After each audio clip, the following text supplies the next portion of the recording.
You're listening to the Platte River Bard.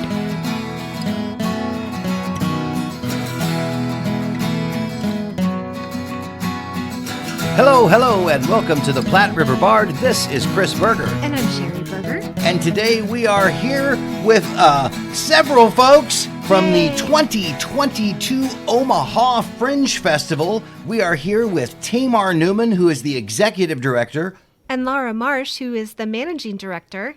And Jason Levering, who is the artistic director. And thank you all very much for joining us here virtually today. Yes, thank you. It's so good to see you. It's good to be seen. Thanks for having us. Yes, absolutely. Well, and I know in the past we've been able to talk to Tamar about the Fringe Festival. And this year we also get to talk to Lara and Jason. But Tamar, do you want to talk just a little bit about your background? Are you currently working on your PhD? I am, yes. So I currently live in Lubbock, Texas, which is just a beautiful town in the middle of nowhere. And if you can't tell, I'm being very sarcastic.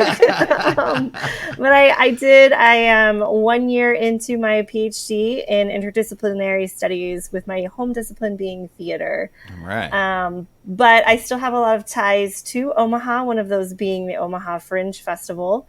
And so I have continued to maintain my position there and work with the festival to get it up and running for this year. So I'm excited to still be able to be a part of it. That's great. Yes, you didn't have to give it up. So that's great. I know that you were thinking that might happen and when you moved and it didn't happen. I'm so glad.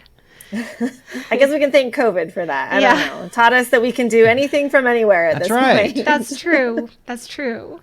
Well, and Lara, you've been the managing director of the Fringe for a while. Do you want to talk about your position there?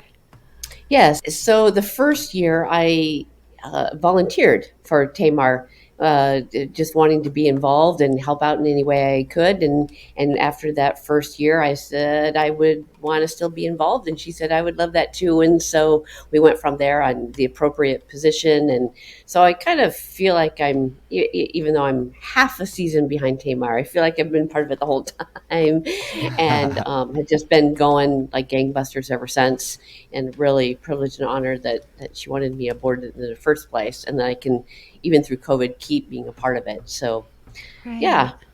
And you've done some things with the Playhouse, with the Caravan in your past life. Yes, I started volunteering for the Omaha Community Playhouse in 1995, which gave me the theater bug to go into theater to begin with as a major. I worked a show and marched right on over to UNO and changed my major, and then got my degree. And Music Man is what started it all for me. So once I got my degree, then they needed somebody on the Caravan to go out on the road. And I guess they liked me and I liked them. And so 17 years I worked for the Caravan, organizing the Christmas Carol tours and the educational tours that were going on at the time. Mm-hmm. So yeah, it's been a blast. That's exciting. You got to travel to all those different places to see the performances. Yes, I've got the countdown on how many states are left to visit. I was going to say, yeah, because they were traveling quite extensively. Yeah, they were traveling quite extensively then. Yeah. That's great. That's wonderful. And Jason, you are the co-founder of the Fringe Festival here in Omaha. Indeed. So you and Tamar have known each other a while? Or? That's not. Actually, I'm the co-founder of the Omaha Film Festival. Oh, the Film Festival. I'm sorry. Tamar founded this silly thing all on her own. I can't take any of that credit. Okay. But no, yeah, that's probably what you're reading there is Film Festival. Yeah. Oh, the Film Festival. That's wonderful. Yes. So how long have you been working with the Fringe then? So this is actually my first year as, I guess, an employee of the Fringe. Okay. I had a show in the first Fringe in 2019. And that's how I got to know Tamar, and I already knew Lara before then. And just had such a wonderful experience, being able to produce my own work and get it up in front of an audience and get feedback on it. That was really special to me. It was a really special project. And then just knowing that this was going to continue on, the Fringe was going to continue on, Tamar and I just kept in touch. And this year it ended up making sense for me to kind of dive in and help out a little bit. And I'm really excited to be a part of the whole thing and kind of helping to help us move forward into the future. Right. And so you've got roughly 15 plays that's going to be in the Fringe Festival this year. Is that about right? 15 or 16 Yeah, that's about plays? right. We actually have a few. I actually think it's 18 because we have a couple. We have one act that will only be the first weekend and one act that will only be the second weekend. Okay. And then Jason's read through that we're going to do for his play. So I think that puts us at 18. So kind of a little split. And there we had a couple artists shuffle around, a couple health issues. So we ended up shuffling a little bit. And I think we ended up with about 18. So how many of those are plays and how many are something that would be considered not a play? Or because I saw that you have the Chrysalis Studios, and I don't know if the rest are also music oriented or dance or. Yeah. So we have 3 dance. So the Indian classical dancers are back, and the belly dancers are back. So Chrysalis is back. Okay. And then we have Vox Dance Collective this year, who will also be our 3rd dance. Yeah. And then we have a couple comedians. And then we have a mentalist. Ooh. So that should be really fun. He and another one of our artists have been doing a Fringe tour this summer. So he and then the play called Meaningless, which is a one-man show. Cool. So Experimental is the Mentalist and the Meaningless is the other show. They're both from out of town and they've been touring around. They're doing the Kansas City Fringe right now, and then they'll come to our Fringe, and they've done Denver together. Not together, they just happen to be at the same Fringes. Sorry, I just want to make that clear. Right. So, and then we've got, okay, Lara and Jason will have to help me if I get this wrong. Please. 4 plays for sure. Jason's play 5. Big Canvas is improv. Oh yeah, we have 2 improv shows. That's right. So we've got 2. That's I right. forgot That's about right. improv. Oh, well, let's talk about these then. That's exciting that you've got like a little bit of everything. Although I know Chrysalis has been there before. They're going to be doing the Dance of the 7 Veils. Yes, indeed. Yes. And we're really happy to have them back. We love having them. They've been in all 3 Fringes.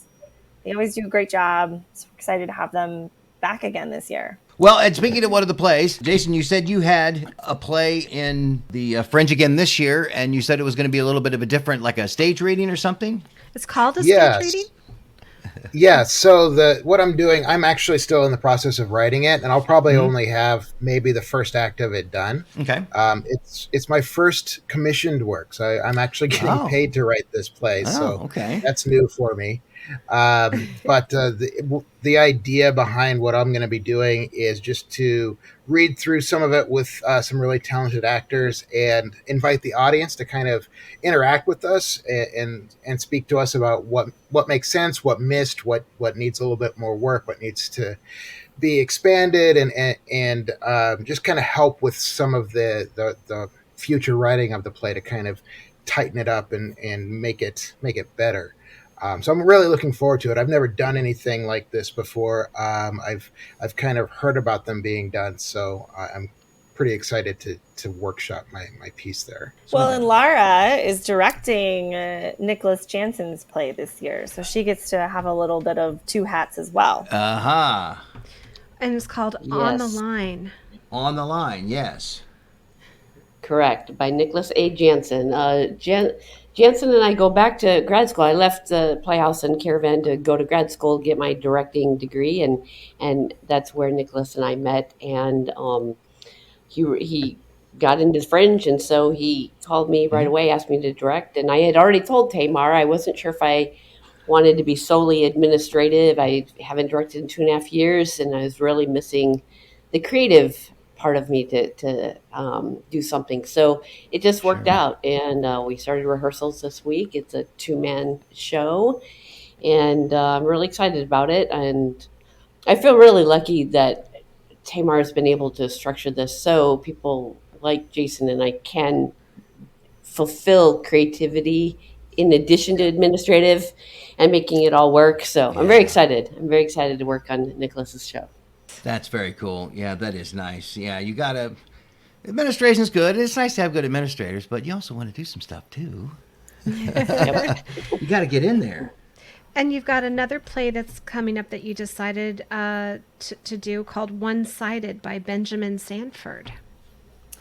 Yeah. So Benjamin actually is in grad school with me currently at Texas Tech. He's doing his MFA in playwriting.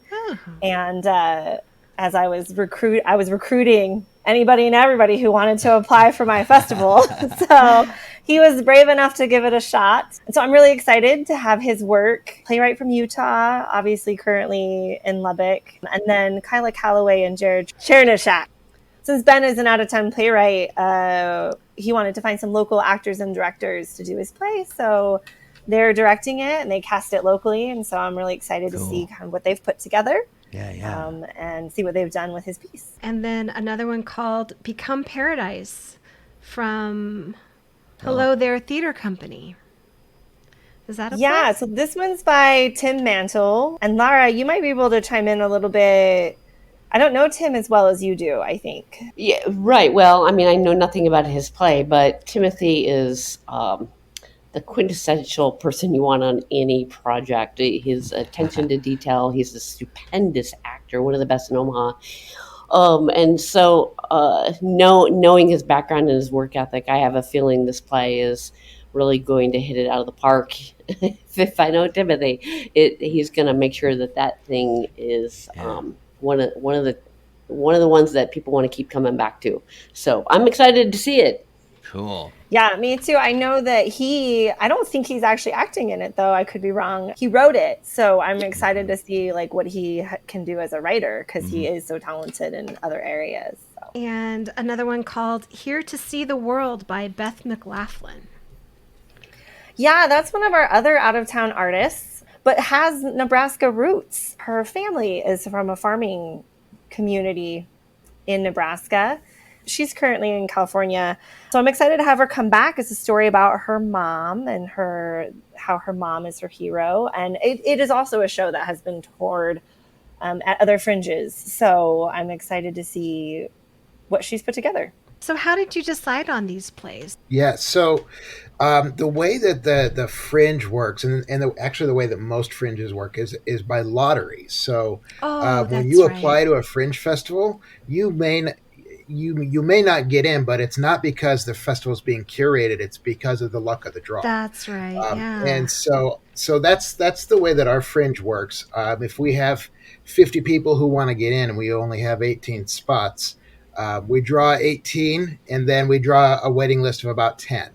And then those are the ones that get to be in the fringe, and we hopefully next year someone else will be able to get in, but that's the way that it works. So we aren't curating anything. It makes it a little bit more what's the word, maybe equitable, just because there you might come to the fringe and you might see something that is really rough and raw. Like my piece is going to be pretty raw. It's going to be rough, but it's allowed me that opportunity to actually workshop through my piece.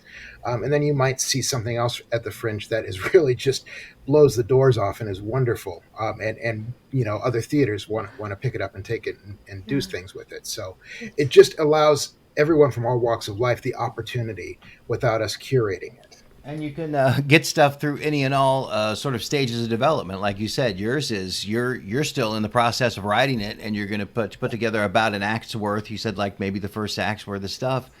From that to fully finished, polished, pieces that, like you said, people might be looking to take elsewhere. Range. Another play that made it was A Boy Named Hailey by Hailey Neumann. Yeah, this was not a play. This is one of our comedians. Oh, I'm sorry. Okay. I just saw the title. No, that's okay. You could assume both ways. Oh, that's okay. I thought maybe it was I didn't think you had a son old enough, but No, he is not my son. He is my husband. I will tell your you. husband. Yeah, he. I'm sure he's very He wanted, talented yeah, as well. I know. I do have a son who maybe would think he's funny enough to be, but he's only 10. So, no, he, one of our other artists. So I'll plug her, Lisa Rossi, who is an Iowa-based comedian. Had a really wonderful opportunity to participate in the Groundlings workshop in LA. Ooh. And yeah, so she had to bow out of the first weekend of the Fringe, and we had a couple open slots. And so Hailey asked if he could try it. So he's going to give it a try and see how it goes. All And right. that's the beauty of Fringe festivals, is it's an opportunity to just put yourself out there and see what happens. So, and then Lisa Rossi with her show Live, Laugh, Lush will be back. Yes. Will be on the second weekend. And it's a group of women. It's her and some Omaha women and some Iowa women, just talking about life. So it should be hilarious. Excellent. And then Tim Barr, you're going to do his Jungle. Yes, he's coming back. He's had Jungle a Productions. few things there before, hasn't he? I think. Yeah. Yeah, he has been in all 3 Fringes as well. And so this will be his 3rd time with us. And yeah, this show is about people riding the railroads. Yeah. So it should, yeah. I don't know that much about it, but it should be I think I interesting. saw something that said he rode the railroads for a few weeks and collected some stories, That's neat. and Yeah. so it ought to be pretty cool, He's always a lot of fun. pretty unique. Yeah. And then Meaningless by Next Stage is going to be performing. Yeah, Meaningless is one of our out-of-town artists, Rodney Brazil. I mentioned him a little earlier, one of the ones who's been kind of doing a Fringe tour this summer. And so we're excited that he chose to come to Omaha. It's a story about the Bible. Oh. Which, can you get any better than weird stories from the Old Testament? I don't know. That thing is like full of oddities. Yes, So- it is. Completely. That's hilarious. And then I Am a Black Woman by Get Real Entertainment. For me, the cool thing about the Fringe is we really don't know that much about any of these pieces. They're all going to be brand new to us as well. Sure. From what I know about that show is that it's a one-woman show. She has a ton of sound cues. And All right. she's been. I know that she's going to be at Big Canvas, and she's been already she's asked them to come in there and has been rehearsing in their space. So I'm excited to see what that show's all about. It's a show that she's been working. I know that from her bio, she's been working on this show for a while and has done like it in different phases. And this is a more complete phase of something that she started a little while ago. So I'm really excited to see what the final show looks like. Well, and speaking of Big Canvas, now was last year the first year you guys partnered with them for a venue, or have they been with you all 3 years? No, last year is the first year. Our first year in 2019, we were just at UNO. Okay, that's what I thought. And then, so then in 2021, we expanded to Big Canvas. So this is our second year being a venue for us. Yes, and they're we back. are incredibly appreciative that they've let us borrow their space for 2 weekends. Yeah, absolutely. That's a really neat thing. Well, it's and, great. And They're it gives just- you two yeah. different, venues to go in literally at the same time, which is really cool. Yeah, and they're doing one too called A Night of Improv. Yeah. They'll have a slot Yeah, for so that. this is the one as Jason mentioned earlier, Fringes do not curate. There are no gatekeepers. Anybody can apply and anybody can perform. But we did offer both venues this year a host spot. And so Big Canvas has a host spot, so they will be performing some improv for us. UNO ended up not having a show that they wanted to put on, so UNO didn't end up using their host spot. Oh, okay. Yeah. So, but we're very excited because Big Canvas has been in the Fringe every year as well. So this will be their 3rd year being in it. Cool. And then Stephen Nicholas's experimental, with mental being in capital letters. Yeah, well, the reason his says mental is because he's the mentalist. Oh, he's the mentalist. The mentalist. Interesting. Yes. That'll be cool. Yes. So- So I we're haven't actually excited seen to a have mentalist him. show. That's cool. Yeah, he was in Orlando. Orlando, Denver, KC, and now us, doing all the fringes, and won best of venue in Orlando. So I'm excited to Nice. have him come to Omaha. It's going to be really good. So if you get a chance to check him out, I would recommend it. Is he going to interact a lot with the audience with that production? Yes, there is a content warning, audience participation. Oh, yeah, for sure. Oh, So if you don't like being called up out of the audience to have your mind read, Right. Yeah. Oh, yeah. be No prepared for audience, that. no show for the mentalist, man. He's got to have people. Oh, yeah, he I'd needs like you. to see somebody try. They'd be disturbed. Together. Yes. Right. And I was looking at your schedule too. It looks like almost everybody is performing 4 times. There's a couple of people that'll just be a couple, but everybody Yeah, the gets only- 4 times ish. Yeah, that was one of our expansions this year. As I mentioned earlier, Lisa Rossi, she's one of the ones who's not performing 4 times because of that, a commitment for her. And so that's why there's kind of that balance between her and the show, A Boy Named Hailey. And then Big Canvas as the host has the 3 performances, but everybody else should be 4. And so we're very excited to be able to have that. So if you want to come to the festival, we would love to have you both weekends. Please come both weekends. That would be Yeah. amazing. But if you're like, oh no, I'm out of town the first weekend, guess what? Everybody will be performing the second weekend. So it'll be 2 and 2. So they'll have 2 performances the first weekend and 2 performances the second weekend. So if you Okay. miss them the first weekend, you can see them the second weekend. Cool. Good. Okay. You've got dance, you've got improv, you've got a staged reading, you've got plays. That's exciting. And the mentalist. And a mentalist. That's awesome. I love that. I'm so Yes. glad that you guys could take the time and talk to us about it. I mean, I can't imagine how much this is a challenge for you guys again this year with everything that's happening. And probably one of the biggest challenges is, I was going to ask you what the biggest challenge is, but probably it was just the distance and the pandemic. Yeah. I think you nailed it. Distance and the pandemic. That's the biggest, yeah.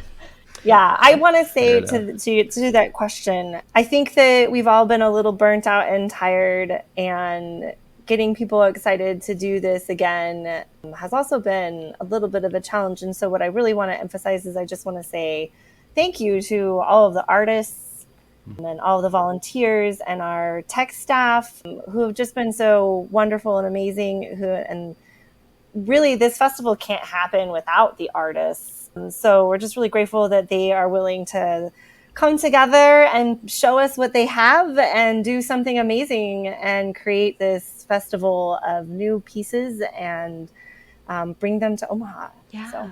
And I noticed that you've been sharing some things with some other Fringe festivals. I think I saw Denver on there. And then, of course, World Fringe Day as well. Yes. And I know we've talked about Fringe in the past, but it actually originated in Scotland, right? Correct. And then Yes, it kind of branched Edinburgh out. over Yeah. 75 years ago. Yeah. And then just branched out into other cities all over the world. So thank you guys for putting together something so that Omaha is one of those places. Absolutely. Wonderful. We're happy to do it. We're happy to provide more opportunity for artists. You know, part of Tamar's mission in bringing the Fringe was to make sure artists get paid for their work, especially when new artists don't necessarily have as much opportunity as more established artists or artists that have had their works produced before. Also, the different genres that Fringe enables in one festival. So it's all thanks to Tamar for having the vision to bring a Fringe festival to Omaha. Omaha has had to learn and understand, what does that mean? What is Fringe theater and what does that genre mean? And it's really growing popular. And so the longer we keep doing this, the more artists will get highlighted, more artists will get paid for their work. And it's an honor to be able to be a part of something that allows artists to get paid. And I don't think Omaha has seen that for quite a long time. In fact, we've talked about it before. And I think the Firehouse Dinner Theater is maybe the last place that people really made a living being able to do some kind of theater in town. And make a living. There are several theaters who contract work out, throughout Omaha, but to sustain it, that's tough. And Very that tough. means Omaha Fringe is another one of them. But if the different theaters who do pay out can string along, artists can stay consistently busy. For sure. And Omaha Fringe is just one more opportunity to help make that happen for them. Absolutely. Yeah. Well, and hopefully with the pandemic, people will just be, itching to get back into live theater. And I think we got a taste of what it's like without it, and it wasn't good. It wasn't fun. And so, now people will miss it and get back out and appreciate it for what it is. And For sure. So are you guys masking? I'm a COVID compliance officer at my job, which is now Nebraska Shakespeare. And so there's one thing I'd be able to provide Tamar and Jason in the Fringe is just keeping an eye on. I keep an eye on the status of Douglas County. I keep up on what's going on. And if there's reason for concern, or, if we jump from green to yellow or what have you, I'll be able to let Tamar and Jason know that right away. And if we need to implement something at the 11th hour, I can give that recommendation, and then the three of us make that decision, Right. Sometimes we've been asking, a lot just so that people know what to expect when they get there. And no, I think So that's a that's very all. good question. That's a very good question. We will do what we can to keep everybody safe. We just tell everybody, tighten your bubble. Tighten your Right. bubble. That's what I told the actors in my Yeah. show. I said, we've got these 3 magic weeks. Just keep your bubbles tight, because if you catch COVID within Tech Week, we're out. So that's it. It's that black and white. Yeah. It is now. Yeah. Thank you so much for taking the time to talk to us. This is really exciting. You've got plays and improv and dance and a mentalist, and what a great little hodgepodge bag of fantastic creative fun. Yeah, thank you so much for having us again. We really appreciate it. Oh, always. We're happy to do whatever we can to support you. Absolutely. Yes. Thank you so much to Tamar Neumann, the executive director, Lara Marsh, the managing director, and Jason Levering, the artistic director of the 2022 Omaha Fringe Festival. Thank you for having us. Thank you. Thank you. The Omaha Fringe Festival will be held August 5th through the 7th and the 12th through the 14th. It will be located at the Weber Fine Arts Building on the UNO campus at 6505 University Drive South, and Big Canvas located at 3624 Farnham Street, both in Omaha, Nebraska. To all the performers involved in this project, break all the legs.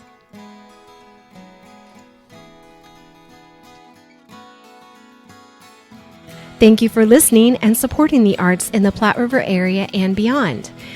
Please subscribe to our podcast so you are sure to catch all of our future episodes, and join us on social media. We are on Facebook, Instagram, and Twitter. Music for this podcast was used with permission by Screaming Skull Productions. See you next time on the Platte River Bard.